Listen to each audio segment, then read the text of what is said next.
Здравствуйте! В эфире «Кинолетопись Якутии». И тема нашей сегодняшней передачи – кинолюбительство в Якутии. В фондах нашего хранилища есть очень много материалов, отснятых под руководством Чупрова Василия Петровича.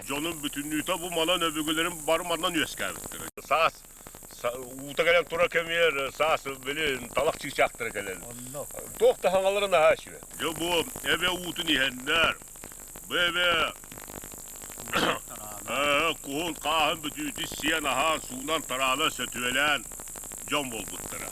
Здравствуйте, Василий Петрович. Здравствуйте. И начнем мы с вами сразу с того, как начиналось кинолюбительство в Якутии. С конца 70-х годов начали первые шаги развития любительского кино нашей республики. Но родоначальником, инициатором был тогда Тирский Эдуард Михайлович, председатель по кино Якутского областного совета профсоюзов Якутии.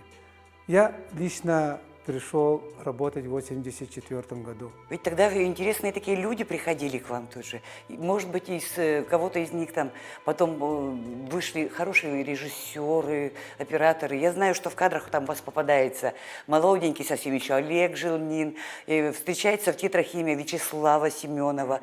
Значит, потому что Вячеслав Семенов сейчас достаточно известный кинорежиссер. Олег Жилнин, как бы сказать, мой ученик. Я, когда, пришел на работу старшим методистом по кино, я же был образованный, как бы сказать, специалист. Из-за этого я сразу создал на базе студентов Государственного университета киностудию, который назывался «Аян».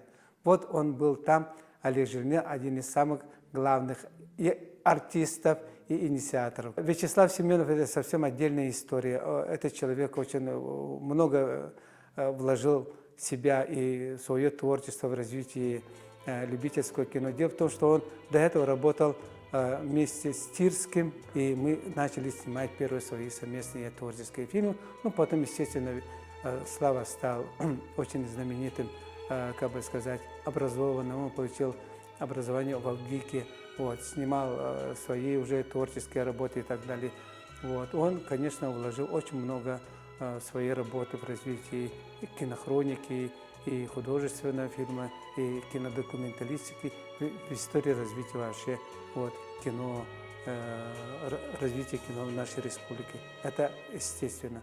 Дело в том, что еще мы ездили по всей, как бы сказать, республике.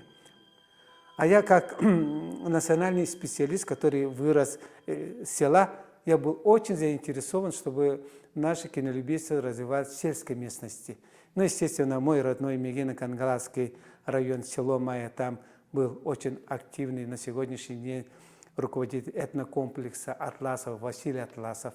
Тогда в Майе работал он в сельхозтехнике, с тех времен очень активный, любил всякие технические возможности и так далее и тому подобное. И вот на базе сельхозтехники мы организовали киностудии.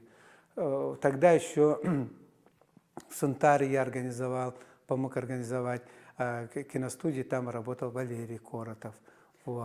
И это самое, еще организовали знаменитым селе Тойбохой, там Ким работал на базе музея. Потом Чурапча, село Селан, там Егор Макаров со школьниками работал. Ну, естественно, один из самых главных тоже инициаторов был село Барагонцево Салданского района Иван Алексеев. Вот таких мы, как бы сказать, инициативных очень по тем временам руководителей, создавали им условия, оказывали методическую помощь, и они снимали, естественно, свои фильмы и так далее. И мы, как бы сказать, эти ребята, которые работали в те времена, это просто, понимаете, это зов души, наверное, это те люди, которые в основном без никаких материальной поддержки, они даже иногда на свои средства покупали и так далее, и создавали эти киностудии, понимаете?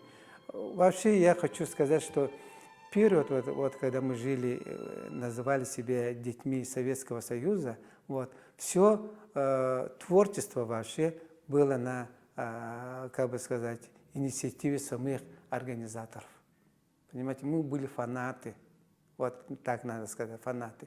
Наверное, вот по этому направлению и существовали все другие, как бы сказать, любительские объединения тех времен. Вот среди них и кино. Почему кино привлекало?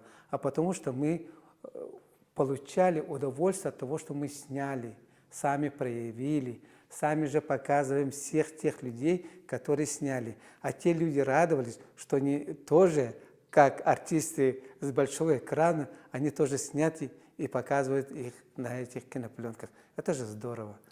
Ежемесячные у нас курсы кинолюбителей было. Мы там многих выпустили, кстати, вот, желающих. Вот их обучали и сценарному мастерству, и операторскому мастерству. Самих заставляли очень, как бы сказать, сложную систему проявления кинопленки, понимаете? Потом их клеить, монтировать.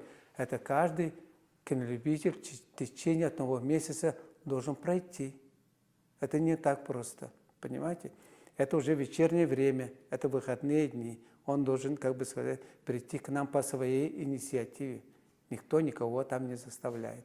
А потом мы, естественно, начали организовать ежегодные смотры конкурсов любительских фильмов. По тем временам, я думаю, что около 20 с лишним киностудий было в нашей республике. Мы собирались, да, в Доме профсоюзов. Это было очень торжественно, красочно, красиво, понимаете.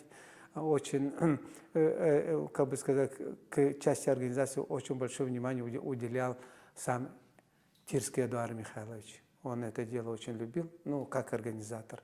И мы его поддерживали и, естественно, помогали. Вот. Еще я хочу сказать, что мы с Вячеславом Семеновым, когда вот первый совместный фильм снимали о первых спортивных и сельских играх нашей республики, в 1985 году, посвященном 40-летию Победы, мы этим фильмом вышли до всероссийского, до всесоюзного и потом даже до международных конкурсов, смотров конкурсов кинолюбителей, понимаете? Мы тогда впервые вытащили на таком высоком уровне кинолюбительство нашей республики. Ну, естественно, я со своими студентами ездил и в город Самара, и в город Новосибирск на студенческие такие встречи. Это было очень нужно нашим студентам, и мы туда ездили, вот, и нас поддерживали. Ну, естественно, сам Вячеслав Семенов очень любил работать с детьми. Как это у него, как бы сказать, очень такой, он, как бы сказать, был очень контактный вот, с детьми. Такие юмористические фильмы снимали. Мы еще плюс вообще... Да, вот мультипликацию. Мы тоже снимали мультипликацию. А потом мы игровые фильмы снимали прямо из коллектива «Капустники Дворца культуры». Мы самого директора заставляли быть дворником тогда. Это потом... Все кипело тогда, понимаете? Все кипело, все работали. Вот. И эти, как бы сказать, времена, по всей вероятности, на сегодня это самые яркие, наверное, времена нашего творчества. Потом, естественно, я в 90-м году распался же наш профсоюз, нас всех разбросали. Но я, естественно, в родную систему Министерства культуры вернулся. Я там начальником технического отдела работал, потом в театре оперы балета работал начальником информационно-рекламного агентства, потом наш министр создал телеканал «Ортодойду», я там директором работал, понимаете. И все это время мы все равно творили, все равно мы продолжали свое творчество. И я сегодня очень благодарен, то, что вот существует очень как бы, высоком организационном уровне вот, кинофонд нашей республики. Понимаете, это мечта каждого профессионала, это мечта даже каждого любителя. Если он хочет сохранить, начиная от своих бытовых, семейных, как бы сказать, кадров, кончая там историческими какими-то такими сюжетами, да, естественно, то, что у нас происходит. И на сегодня я считаю, что Якутия сейчас в России славится тем, что у нас кинопроизводство стоит в очень высоком массовом производстве. Понимаете, сам Путин, Владимир Владимирович, наш президент, да, уделил на это внимание. Это же здорово. Это, Вот это можно ли просто... сказать тогда, что вот кинолюбительство было предтечей вот современного якутского кинобума? Конечно. Все, короче, всегда начинается от каких-то маленьких, как бы сказать, творческих проявлений. где стояли вот наши аксакалы, понимаете, наши профессиональные вот операторы стояли. Ну, там еще надо вспомнить и наших профессиональных операторов, которые работают в системе телевидения и так далее. И сегодня я сохраняю все свое творчество в вашем фонде.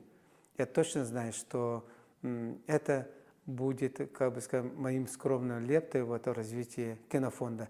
Кинофонд, вот его самая главная на сегодня миссия – это связь времен. Понимаете, ни одно государство не может жить без исторических фондов. Понимаете? Да, без прошлого нет да. настоящего. И когда вот мы смотрим сейчас такие очень уникальные кадры, сняты в 20-х годах прошлого века, понимаете, наши знаменитые, это очень дорогие для нас золотые кадры, понимаете? Если мы живем сегодняшним, но впереди-то жизнь идет, понимаете? Наши потомки должны на чем учиться-то? Только на фондах. Да. Это свидетельство прошлого нашей истории, это люди, это события, это какие-то факты из городской, деревенской жизни. Поэтому мы вам тоже очень благодарны и надеемся, что у вас еще впереди немало будет успехов в этой вот именно работе. Так что спасибо вам большое.